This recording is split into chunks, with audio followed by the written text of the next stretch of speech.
Ahora toca ver el convite y la celebración.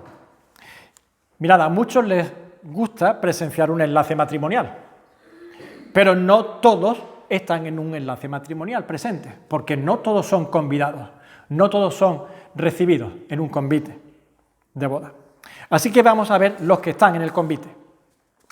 Primero los que no.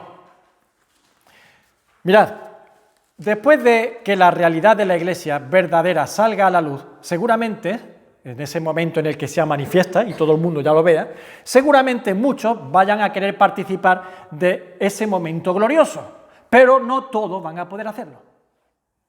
En el Evangelio vemos un caso ilustrativo muy interesante, y es el que no estaba vestido de bodas. Lo hemos leído en Mateo 22, 11 al 12, decía que uno estaba allí en la boda y decía: no estás vestido de boda, ¿tú qué haces aquí? Y fue echado fuera. Alguien se presenta a un convite de bodas, pero su atuendo no era conforme a la ceremonia. A una boda no vale presentarse de cualquier manera. Si has sido invitado, ve como corresponde al respeto, a la honra y a la dignidad que merece quien te invita y el evento que está haciendo. Esa persona no estaba en las condiciones óptimas de un invitado. Es como el que va en chándal. Yo una vez fui a una boda de un compañero y uno de los invitados fue con sus hijos en chándal a la boda. Y yo decía, seguro que esta mujer tiene otra ropa para sus hijos, pero le ha puesto chándal para venir a la boda de alguien que la ha invitado. No es la forma.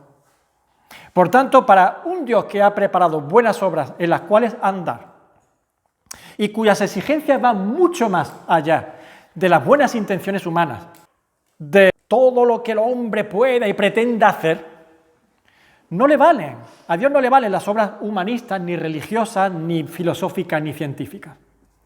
Eso para Dios es como un chándal, y siendo muy generoso, porque Dios no habla de chándal, habla de trapos de inmundicia. Es un Dios santo, sumamente exigente con el bien y con la justicia. Y así lo dice Isaías 64:6. Si bien todos nosotros somos como suciedad y todas nuestras justicias como trapo de inmundicia, todas nuestras justicias, todas las cosas buenas que nosotros queremos hacer por nosotros mismos, porque nos sale de mi corazón y de mi intención y todo eso, son como trapo de inmundicia delante de Dios y a los ojos santos y puros de Dios. Solo las ropas de Dios son las que valen en su ceremonia.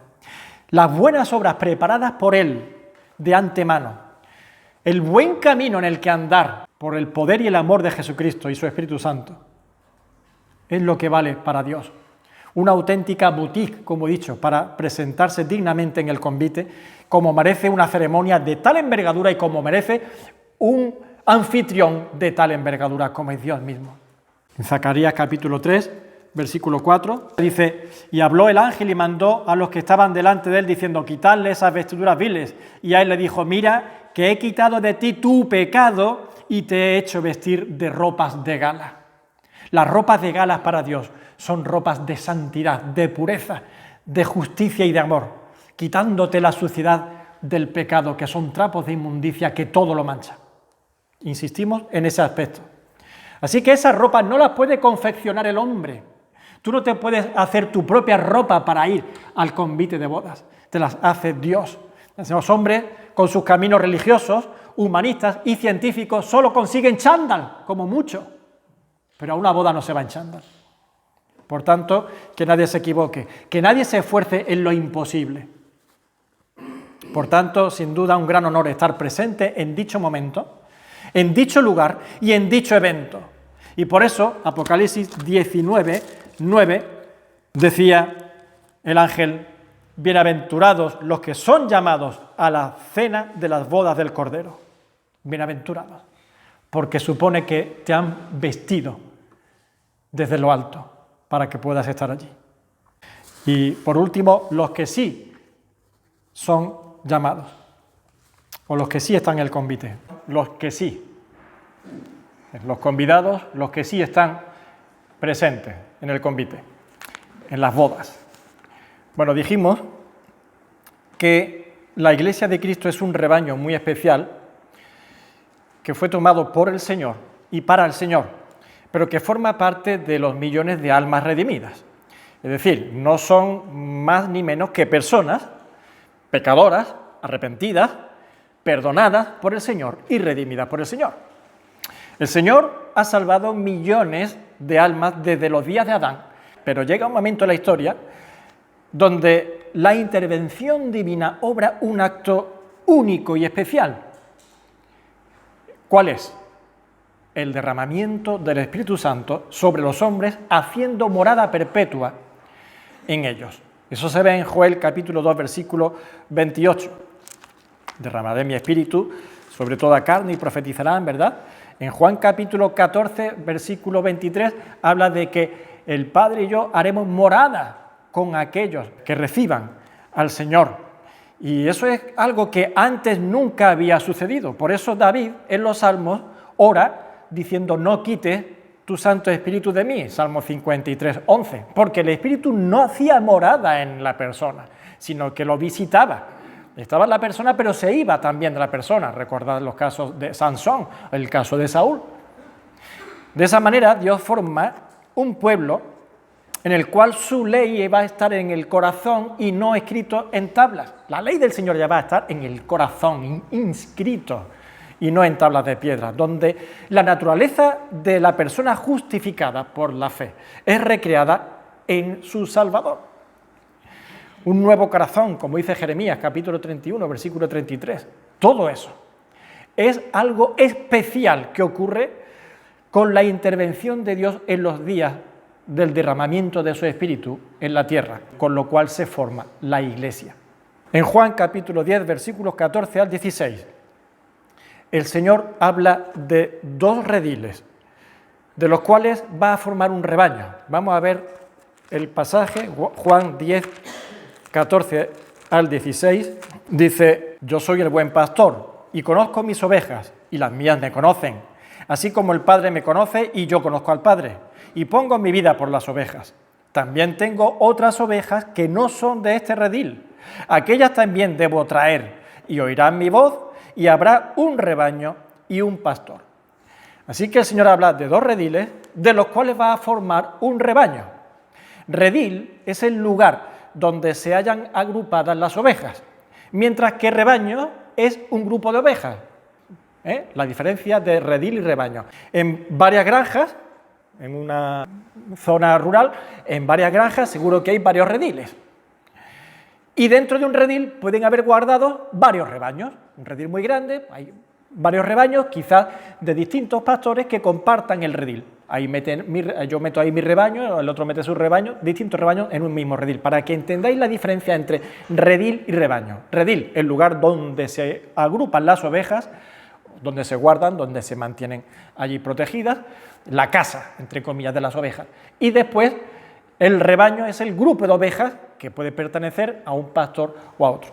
El Señor habla entonces de dos rediles, de entre los cuales va a tomar ovejas para formar un rebaño.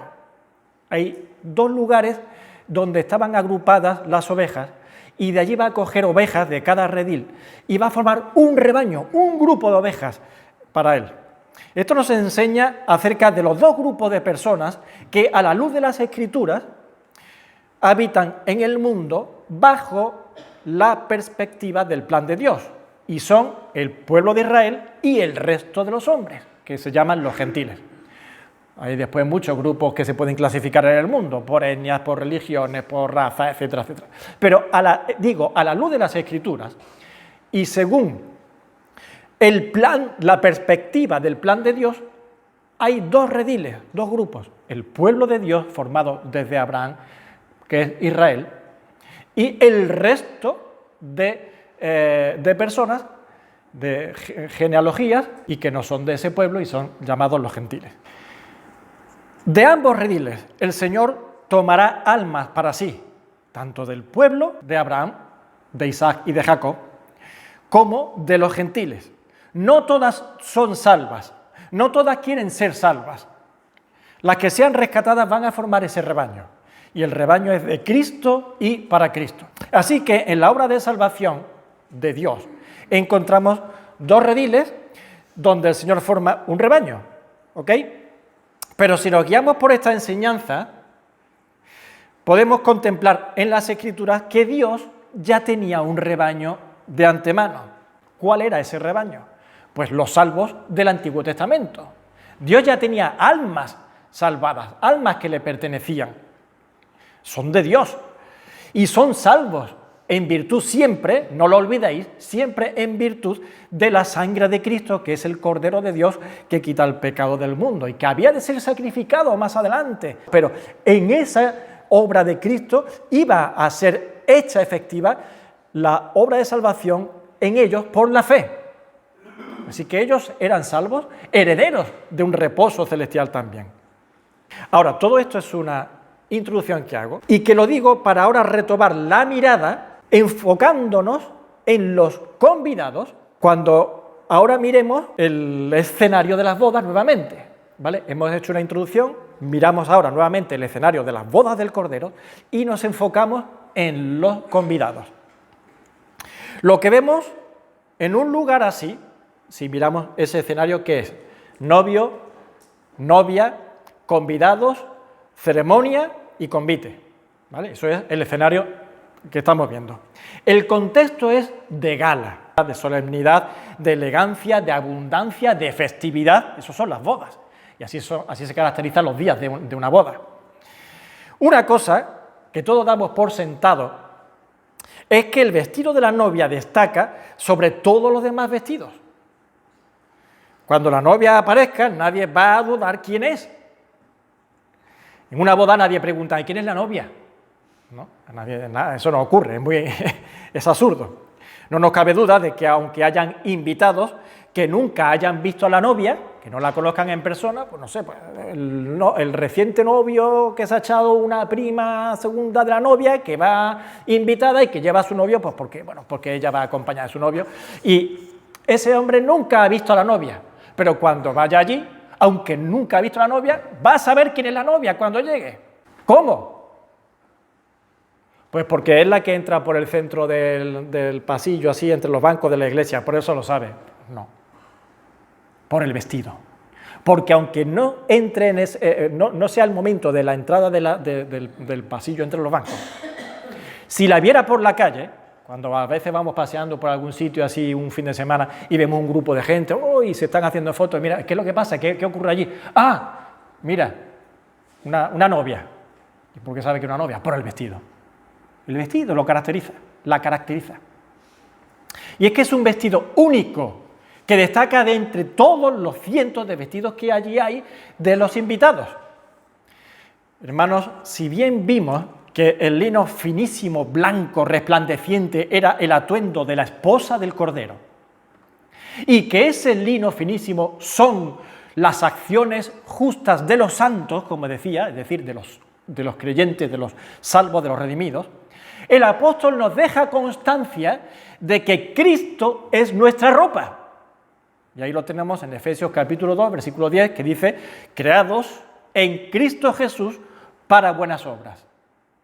Y después dice en Gálatas 3, 27, porque todos los que habéis sido bautizados en Cristo, de Cristo estáis revestidos. Entonces, ¿por qué destacan las ropas de los santos? ¿Por qué destacan las ropas de la iglesia? Porque esas obras justas, como dice, y el lino limpio son las acciones justas de los santos. ¿Y por qué destacan?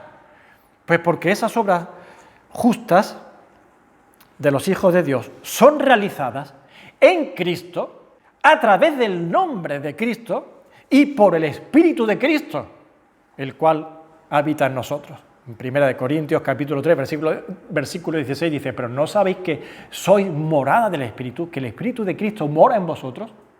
Y el Señor mismo lo decía, y vendremos y haremos morada con Él. Y en Romanos capítulo 8, versículos 9 y 11, habla de que el Espíritu Santo mora, habita en nosotros. Así que en el poder del Espíritu Santo y a través del nombre de Jesucristo, que es su autoridad, es como obramos. Y así se cumple, creados en Cristo Jesús para buenas obras. Entonces, Lo que van a ver los convidados, al fijarse en el vestido de la novia, en las obras justas de la Iglesia, lo que van a ver es el reflejo del Eterno, el reflejo del Cristo de Dios, el Cristo del Señor. Eso es lo que van a ver, la belleza del Hijo de Dios, invistiéndonos a todos nosotros. Bueno, pues con este contexto bien definido como introducción, ahora sí vamos a mirar a los que sí estarán convidados a las bodas, porque ya vimos los que no. Efectivamente, la esposa y el esposo no van a estar en una sala vacía. Habrá multitud de convidados.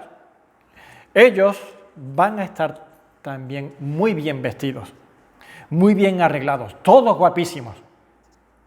No me cabe duda. Ninguno va a ir como la novia. No habéis visto ninguna boda donde una mujer se vista igual que la novia. Tampoco como el novio. Los hombres no se visten de frac o de etiqueta como el novio, sino que van bien vestidos, elegantemente vestidos, de etiqueta, pero nunca como el novio. Pero no quepa la menor duda que la belleza y la elegancia van a formar parte del atuendo de los convidados. Así se va y así se está en una boda. Pensemos en Adán, pensemos en Noé, en Abraham, en Moisés, en José, en Job, en David, en Daniel, en Jeremías, en millones de justos que fueron justificados, ¿cómo? Por la fe. El justo por la fe vivirá, dice Habacuc capítulo 2, versículo 4, Romanos capítulo 1, versículo 17, Gálatas capítulo 3, versículo 11. Ellos fueron objetos del amor de Dios también y de su salvación.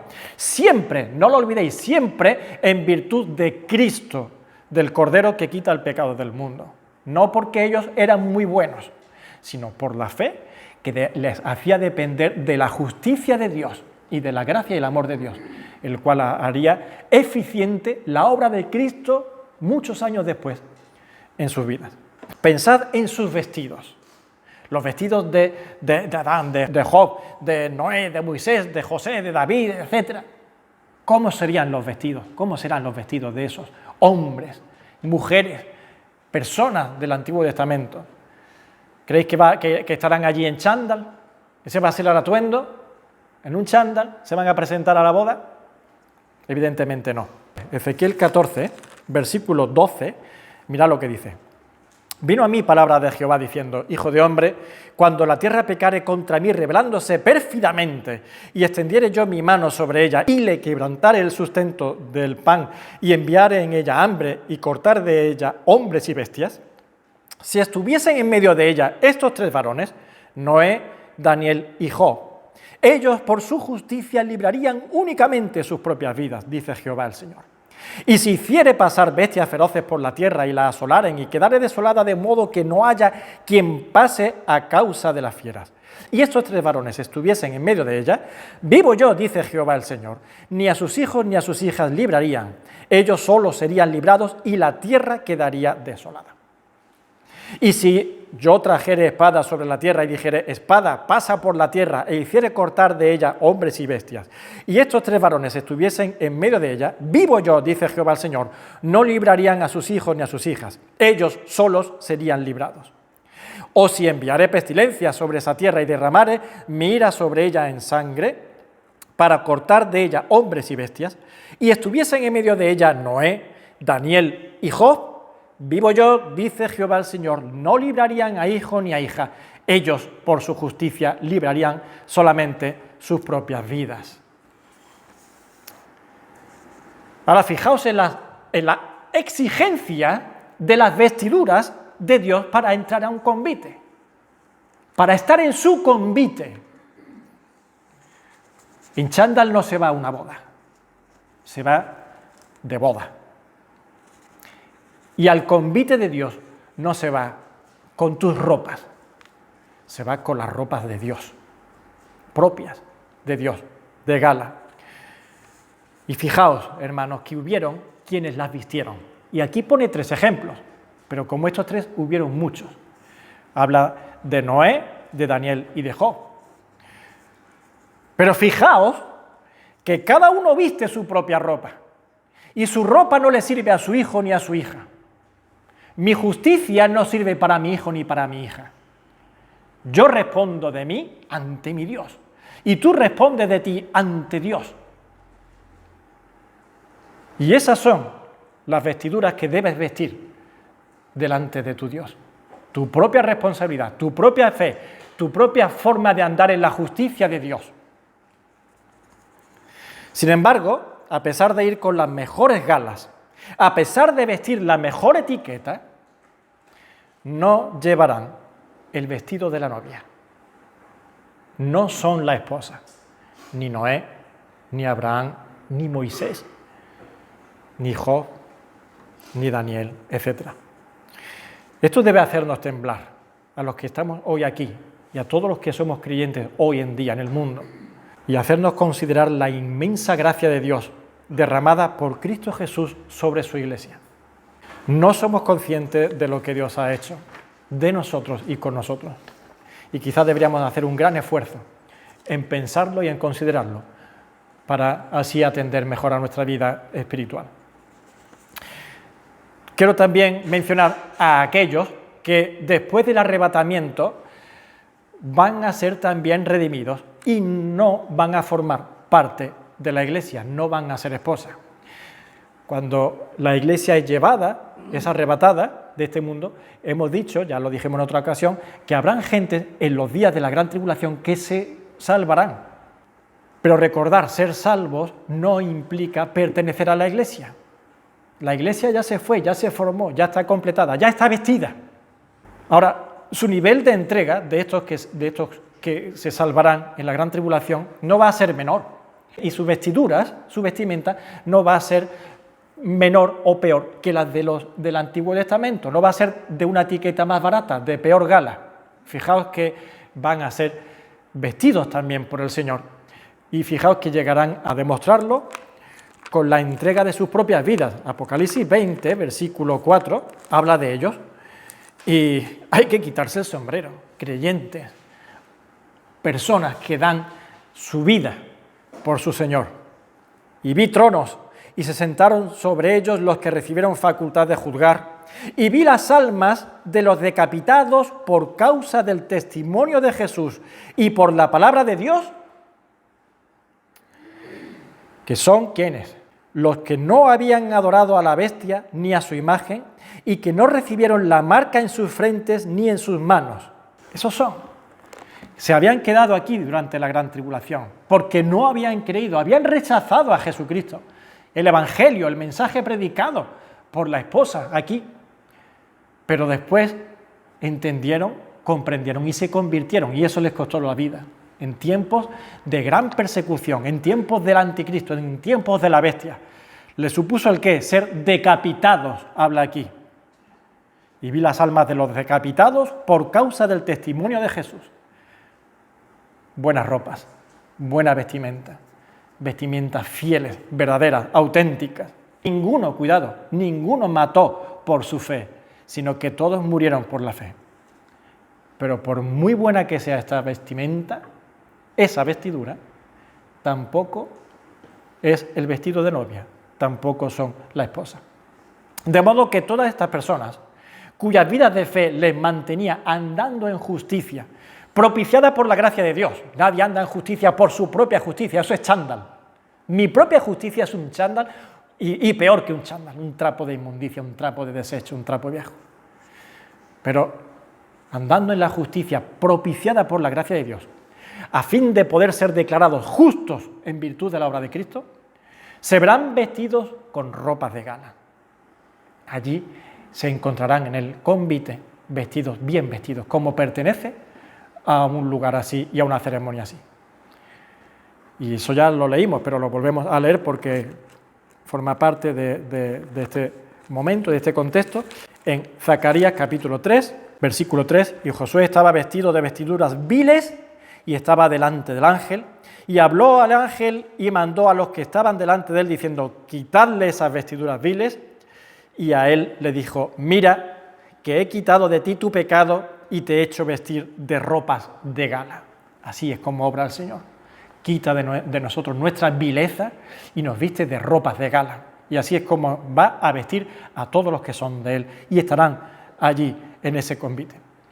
Ellos van a gozar y van a ver lo que muchos querrán ver y no podrán, lo que muchos querrán gozar y no podrán.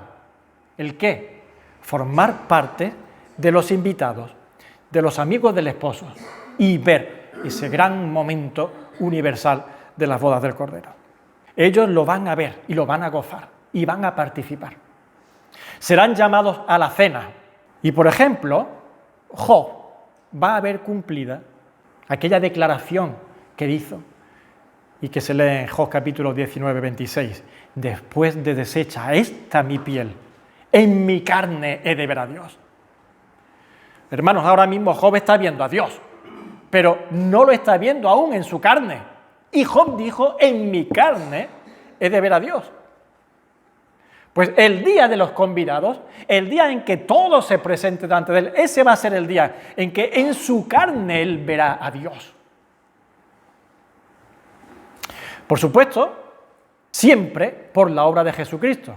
Insisto, que eso nunca se olvide. Y eso fue profetizado por Oseas, capítulo 6, versículo 2. Nos dará vida después de 2 días. En el tercer día nos resucitará y viviremos delante de él. Y Job, que no había escuchado a Oseas, ya lo sabía que iba a estar delante de él. Y ahora está delante de él, pero cuidado, insisto, no está en su carne. Y Job dice, y se cumplirá, en mi carne de ver a Dios. ¿Por qué? Hermanos, porque habrá resurrección. Y ese será el momento. Y vamos a ver algo que, si no estáis atentos, no os vais a enterar. Tenéis que estar atentos y seguir un poco los pasos. Mirad, Daniel capítulo 12, versículos 1 y 2. En aquel tiempo se levantará Miguel, el gran príncipe que está de parte de los hijos de tu pueblo. Y será tiempo de angustia cual nunca fue desde que hubo gente hasta entonces. Estamos hablando entonces de los tiempos de la gran tribulación. Pero en aquel tiempo será libertado tu pueblo, todos los que se hallen escritos en el libro. Y muchos de los que duermen en el polvo de la tierra, no dice todos, y muchos de los que duermen en el polvo de la tierra serán despertados, unos para vida eterna y otros para vergüenza y confusión perpetua. Resurrección, unos para vida eterna, otros para vergüenza y confusión perpetua. Así que observamos el momento coincidente de los tiempos de la gran tribulación con el de la resurrección de los justos. Así comprobamos que es el momento de ser llamados a las bodas del Cordero. Los convidados son llamados. Vamos, es la hora de las bodas. Es el momento de la llegada del esposo. Ahora, cuidado, aquí no se produce la resurrección de los injustos. En la resurrección de los justos no ocurre la de los injustos. No van a estar en las bodas, no son convidados. Aunque se mencione en el mismo versículo, eso no implica que ocurra a la vez.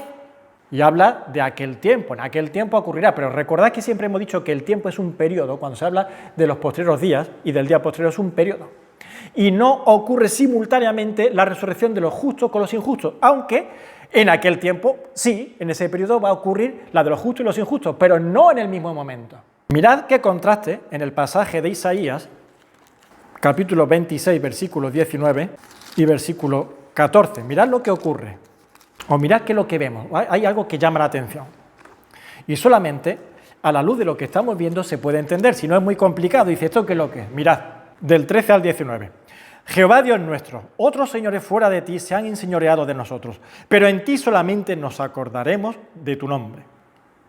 Muertos son, no vivirán, han fallecido, no resucitarán, porque los castigaste y destruiste y deshiciste todo su recuerdo. Aumentaste el pueblo, oh Jehová, aumentaste el pueblo, te hiciste glorioso, ensanchaste todos los confines de la tierra. Jehová, en la tribulación te buscaron, derramaron oración cuando los castigaste, como la mujer encinta cuando se acerca al alumbramiento gime y da gritos en sus dolores, así hemos ido delante de ti, oh Jehová. Concebimos, tuvimos dolores de parto, dimos a luz viento. Ninguna liberación hicimos en la tierra, ni cayeron los moradores del mundo. Tus muertos vivirán. Sus cadáveres resucitarán. Despertad y cantad, moradores del polvo, porque tu rocío es cual rocío de hortalizas y la tierra dará a sus muertos. Ahora mirad que dos versículos, cómo contrastan. Uno ha dicho, muertos son, no vivirán, han fallecido, no resucitarán, porque los castigaste y destruiste y deshiciste todos sus recuerdos. Y después, en el versículo 19, tus muertos vivirán, sus cadáveres resucitarán, despertad y cantad, moradores del polvo. Ahora, ¿qué pasa aquí?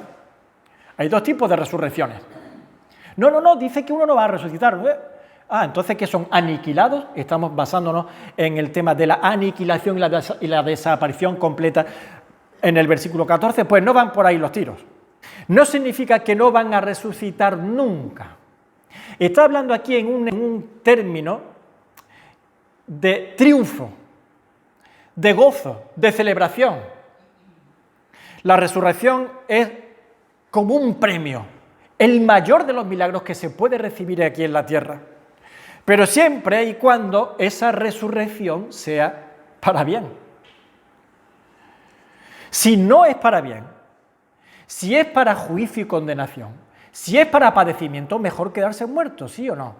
Así que en un pasaje donde se está elevando las glorias y las alabanzas de los triunfos y de las bendiciones de la gente, no se puede hablar como, ¿y van a resucitar todos? Pues cuidado, porque estos no van a resucitar muy bien, para muy buena resurrección. Así que queda como algo peyorativo, como algo como castigo.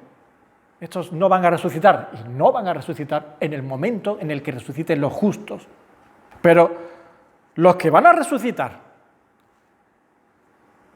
siendo los muertos de Dios, tus muertos resucitarán. Y del pueblo de Dios, del escogido de Dios, esos son los que tienen la buena noticia, la buena nueva de formar parte de las glorias y de las bendiciones de las promesas de Dios. Vamos a Apocalipsis, capítulo 20, versículo 4 al 6. Volvemos al versículo que hemos visto. Y vi tronos y se sentaron sobre ellos los que recibieron facultad de juzgar. Y vi las almas de los decapitados por causa del testimonio de Jesús y por la palabra de Dios, los que no habían adorado a la bestia ni a su imagen y que no recibieron la marca en sus frentes ni en sus manos. Y vivieron y reinaron con Cristo 1000 años. Pero los otros muertos no volvieron a vivir hasta que se cumplieron 1000 años. Esta es la primera resurrección. Ahora, cuidado. Cuando dice, esta es la primera resurrección, no es la de los otros muertos que no volvieron a vivir, sino la que se ha visto, la de las almas de los decapitados, muertos en la gran tribulación, y que vivieron junto con los que vienen a formar parte, todos los del Antiguo Testamento, para el milenio, para el reinado de 1000 años de Cristo en la tierra. Dice por eso, y vivieron y reinaron con Cristo 1000 años. Los otros muertos no volverán, no resucitarán hasta después de esos 1000 años. No se les ha dado el gozo y el premio de disfrutar de 1000 años de reinado de Cristo en el mundo con la perfecta paz y maravilla que va a ser eso. Cuando los otros muertos resuciten, será para presentarse delante del gran trono blanco en el día del juicio y ser juzgados para condenación. Es por eso que en el tema del arrebatamiento que vimos, os comenté que yo a nivel personal, yo decía allí arrebatamiento y primera resurrección, pero lo dije a modo de nomenclatura mía, no que esto esté escrito así. Lo que está escrito de primera resurrección, la Biblia lo contempla como la de justo para comenzar a reinar en el milenio, ¿vale? ¿Por qué? Pues porque con el arrebatamiento, yo decía, una primera resurrección, porque sí, hay resurrección, pero cuidado, es una resurrección muy especial, entre comillas. ¿Por qué? Recordad que los creyentes que estábamos aquí vivos íbamos a ser transformados, pero los creyentes muertos, que estaban muertos, iban a resucitar, pero resucitar, ¿y qué va a pasar? Conforme resucitaran, ¡pim!, directamente a las nubes con el Señor y nosotros transformados subimos al cielo.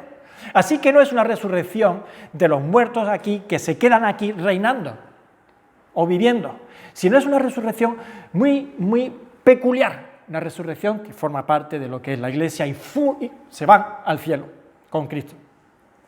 Mientras que la resurrección de los justos desde Adán hasta que vaya a comenzar el milenio, es la resurrección conforme a la promesa de heredar la tierra. Resucitas y heredas la tierra. Y te quedas aquí conforme a la promesa hecha a Abraham, a Isaac y a Jacob. Y el mundo lo verá. Génesis capítulo 13, versículo 15 y 17, versículo 8, ¿vale? Génesis 13, capítulo 13, versículo 15 y Génesis 17, versículo 8. Y en Gálatas capítulo 4, versículo 13, se reitera todo esto. En Génesis a Abraham se le dice que heredará la tierra. Y en Gálatas dice que la tierra no se refiere a lo que hoy llamamos Palestina, sino al mundo, heredarán el mundo. Gálatas capítulo 4, 13, vamos a verlo. Romanos 4, 13 dice, porque no por la ley fue dada a Abraham o a su descendencia la promesa de que sería heredero del mundo, sino por la justicia de la fe. Así que mirad, cuando Dios le dice, y te daré la tierra por heredad, y a ti y a tu descendencia, no se está refiriendo a Canaán.